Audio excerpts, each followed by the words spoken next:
Qum means upright, Qaim means the upriser, and Qiyam means the uprising. Imam Jafar Sadiq ﷺ says that when Imam al-Mahdi ﷺ, the Qaim of the Ahlulbayt, stages his uprising, the people of Qum will do Qiyam in large numbers to support the Imam in his global mission. As a matter of fact, he says that 38 out of his 313 commanders will hail from Qum, the most from any one city. It is virtually impossible to tell in brief the virtues of a city named after the living Imam. But if you make it to Qum, then you must visit the grand Masjid al-Jamkaran, which was first constructed in 293 Hijri during the period of the minor occultation under direct orders from Imam al-Mahdi ﷺ himself. And if you have air in your lungs, then perhaps you can make the climb of Kohe Khizr, the mountain of Prophet Khizr. I can assure you that you will not forget the sunset all your life. To name a few, Imamzadeh Ali, son of Imam Jafar Sadiq ﷺ. Imamzadeh Ali, great-grandson of Hazrat Abbas ﷺ.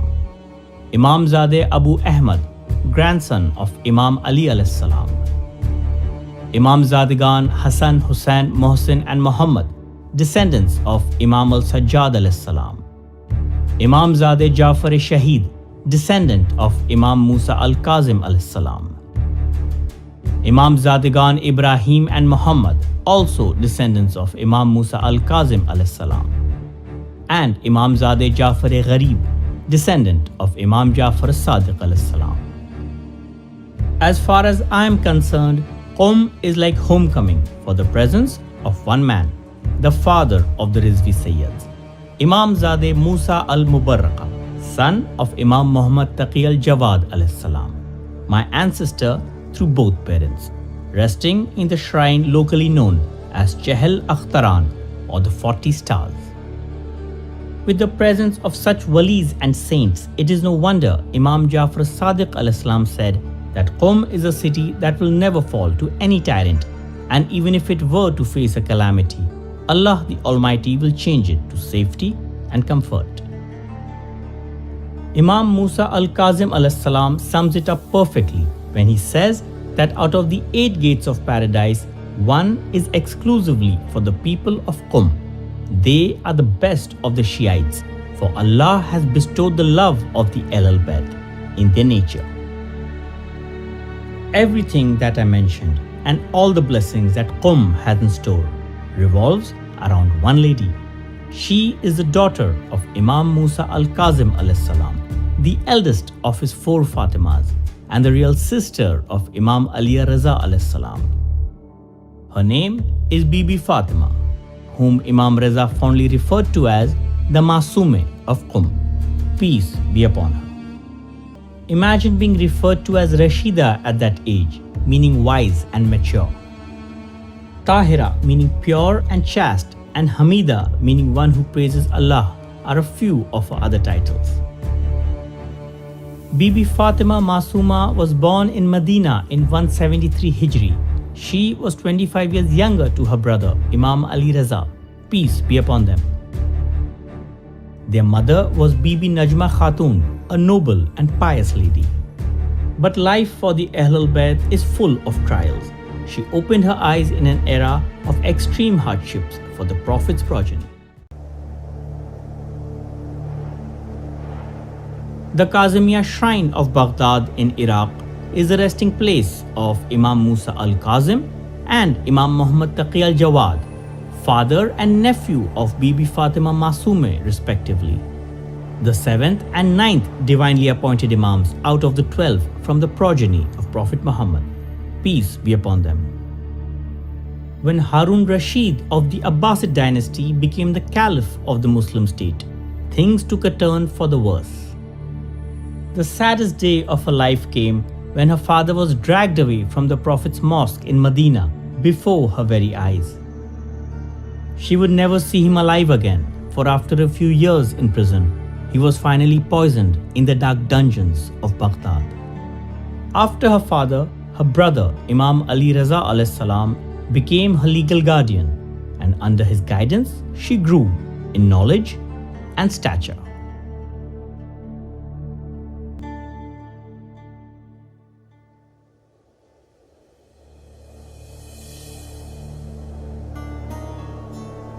The turning point in the life of Bibi Fatima Masooma and in the life of many Sadat, especially the children of Imam Musa Kazim a.s., came when Imam Ali Raza a.s. was forced to move to Khorasan in Iran by the Abbasid Caliph Mamun Rashid in 200 Hijri. And this initiated one of the largest migrations of the Sadat from Arabia to Iran. The desire of his siblings to be by his side as protectors and supporters can be demonstrated by this map. Their shrines can be found pretty much all over Iran. The Caliph had not forced just any man to move to Khorasan. He had brought in the magnet of the Shia world, and they literally poured in from all quarters. Thousands of them, including Imamzadeh, companions, scribes, scholars, and narrators, migrated to Iran during the period. It has been 1200 years, but visit his shrine in Mashhad and you will know exactly what I'm talking about. The 8th divinely appointed Imam from the progeny of Prophet Muhammad, Imam Ali bin Musa al-Raza, peace be upon them.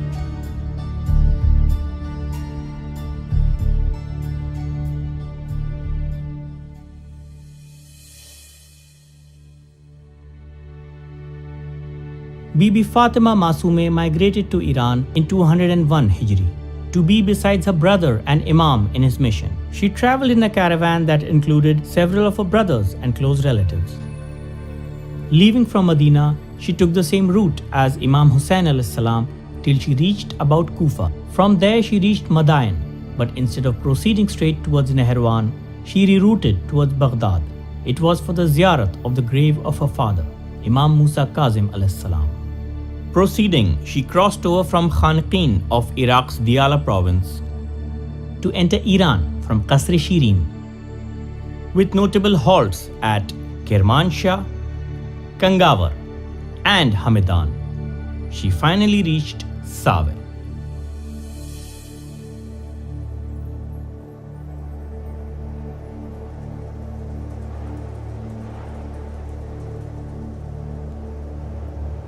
When Mamun Rashid killed his brother Amin and took the seat of caliphate, his government was unstable. So to rally the support of the Shias, he forced Imam Ali Raza a.s. to move to Khorasan and declared him crown prince.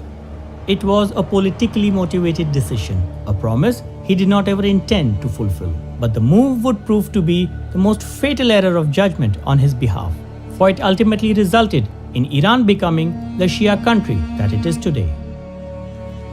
Not in his wildest imagination did he think that he would have to deal with the massive influx of Sadat and other Shias.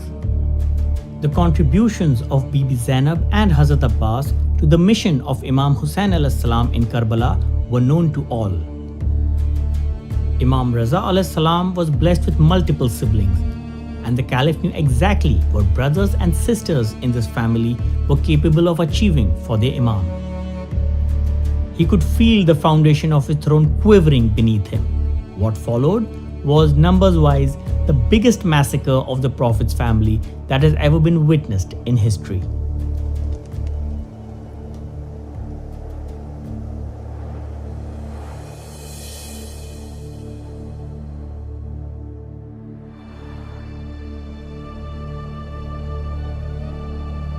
Save is a quiet town located in the Markazi province of Iran.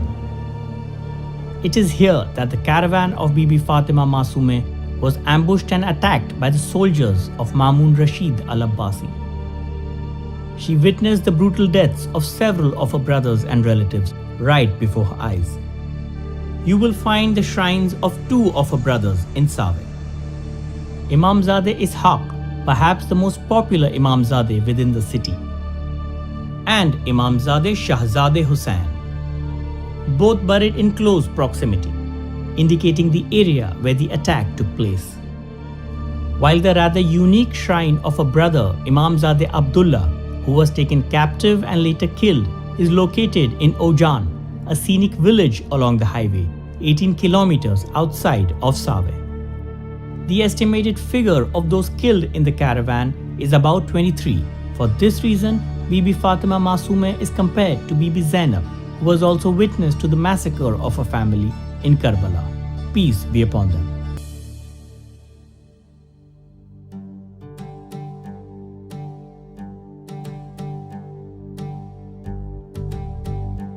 It was the 23rd of Rabi al-Awwal 201 Hijri when Bibi Fatima Masooma set foot on the land of Qum. It is marked as the day when the fortunes of Qum changed forever. It is a day of celebration with processions portraying her arrival. The entire city heads to her shrine with gifts and flowers to thank her for honoring Qum with her blessed presence. Musa ibn Khasraj gifted his house to Bibi Fatima Masooma.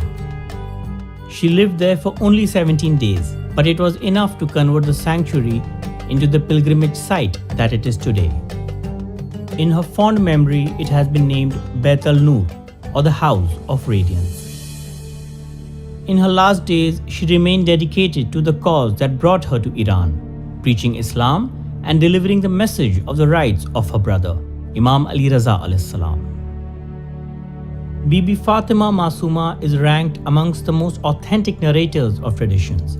Did you know that she is the narrator of events as significant as Miraj and Ghadir Khum? The most remarkable part is the chain of narrators. There is a general belief that she died of grief on hearing the news of the martyrdom of her brother, Imam Ali Raza alayhi salam. If that were the case, then Bibi Zainab salamullah alaiha would not have lived after witnessing the beheading of Imam Hussain alayhi salam in Karbala. Instead, she rose up and became the backbone of his cause.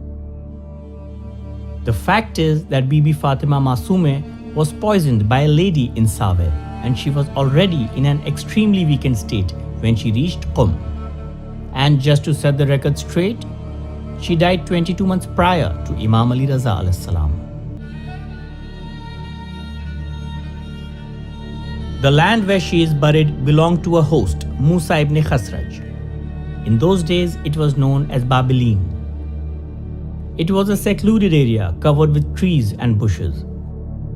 According to Ayatollah Shahabuddin Marashi Najafi, she said before dying that only the infallibles should bury her. It is narrated that after a crypt was prepared for her burial, 2 masked Arab riders arrived who led the funeral prayer. Then, one rider passed her coffin to the other, who entered the crypt and laid Bibi Fatima Masooma to rest in her grave.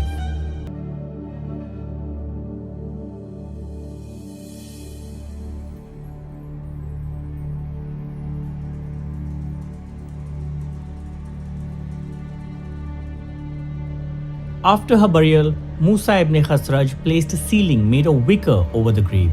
It was basically a room erected with straw mats and sticks. Over time, other ladies from the Ahlulbayt were also buried beside her. Some of their names are Bibi Muhammad and Bibi Maimuna, nieces of Imam Zade Musa Mubaraka. Bibi Ishaq, granddaughter of Imam Zade Musa Mubaraka. Bibi Habib and Bibi Ahmad, great-granddaughters of Imam Zade Musa Mubaraka.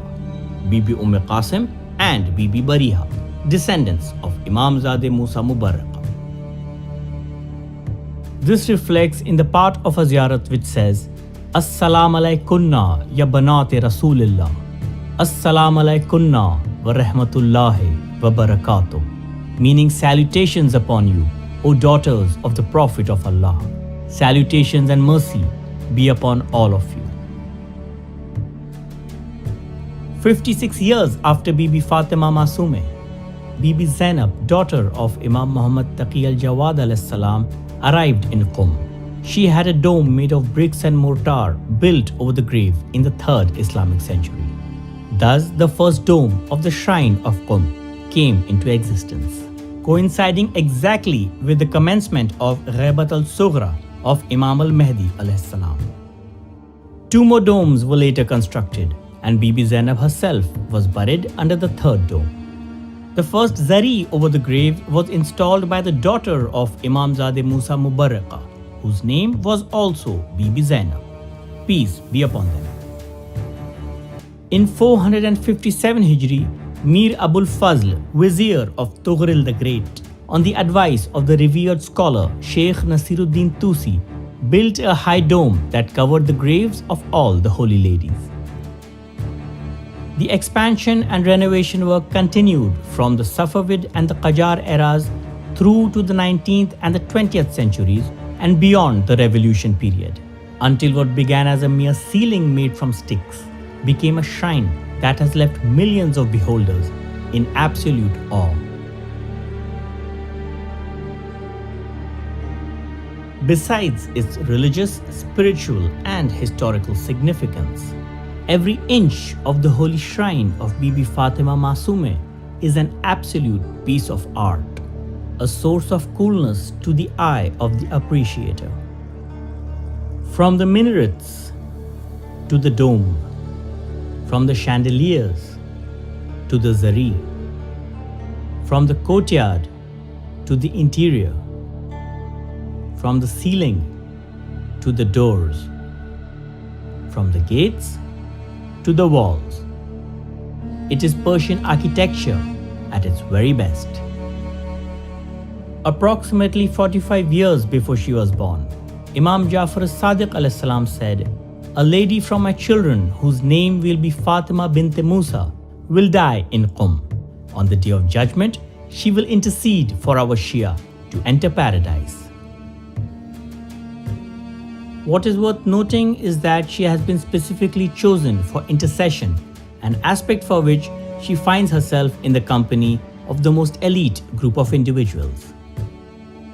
From 124,000 prophets, the crown of intercession rests on the head of Prophet Muhammad.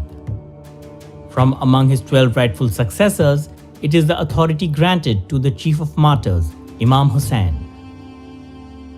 There are multiple narrations about the virtues of visiting her shrine.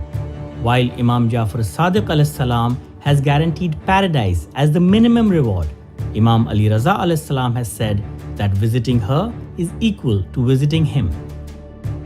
Perhaps the most important virtue was revealed to Ayatollah Sayyid Mahmud Marashi Najafi in a dream.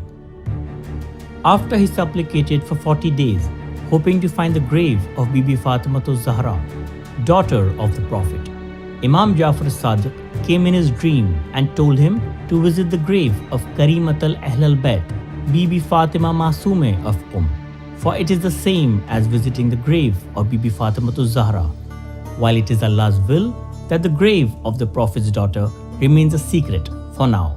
Peace be upon them. The arrival of Bibi Fatima Masooma was a turning point in the fortunes of Qum. Her presence made the land revered and one of the most visited pilgrimage cities in the world. Did you know that Qum used to be lush green throughout the year, with pleasant to cold climate? But Allah changed the weather to hot and dry to honor the sacred presence of Bibi Fatima Masooma by doing away with all forms of distractions. Henceforth, Qum would be open for the seekers of mercy and knowledge, and the only pleasure to be derived from the city would be the pleasure of Allah and His Prophet. The fact is that wherever the Ahlulbayt die or are killed, that land becomes theirs forever, and people come from far and wide searching for their footprints.